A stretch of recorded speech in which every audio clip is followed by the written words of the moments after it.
రణభేరి మ్రోగింది, రక్తధార పారింది, లోకమంతా ఒక్కసారి శోక సంద్రమైంది.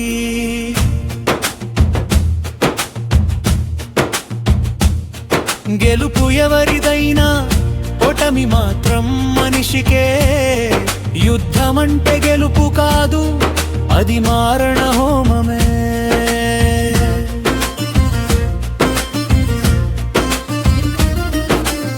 కోట్లు కుమ్మరించి కోటలు నిర్మించిన ఒక బాంబు దాడితో మట్టిలోన కలిసిపోవునా?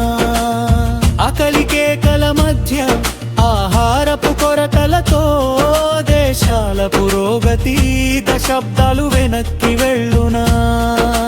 కరెన్సీ విలువ పడి ద్రవ్యవణం పెరిగిపోగా సామాన్యుడి బతుకు భారమై చితికిపోవునా?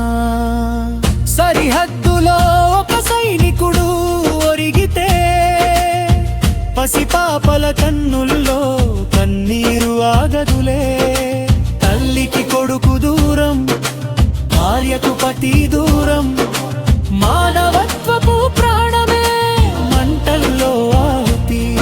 ఎన్ని ఆయుధాలున్నా ప్రాణాన్ని ఇవ్వలేవు, శాంతిని పంచలేవు, ప్రాణాలను నిలపలేవు.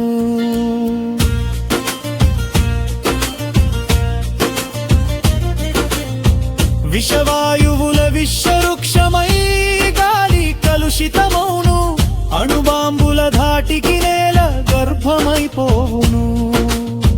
తరతరాల భవిష్యత్తు అంధకారమౌను, మనిషి సృష్టించిన మృత్యువే మనిషిని మింగును. ఇకనైనా పండి ఈ మారణ కండను, ప్రేమతో గెలుద్దాం ఈ ప్రపంచ శాంతిని.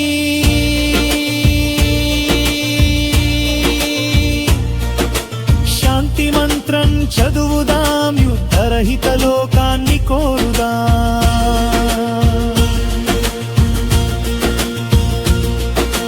రణభేరి మ్రోగింది, రక్తధార పారింది, లోకమంతా ఒక్కసారి శోక సంద్రమైంది.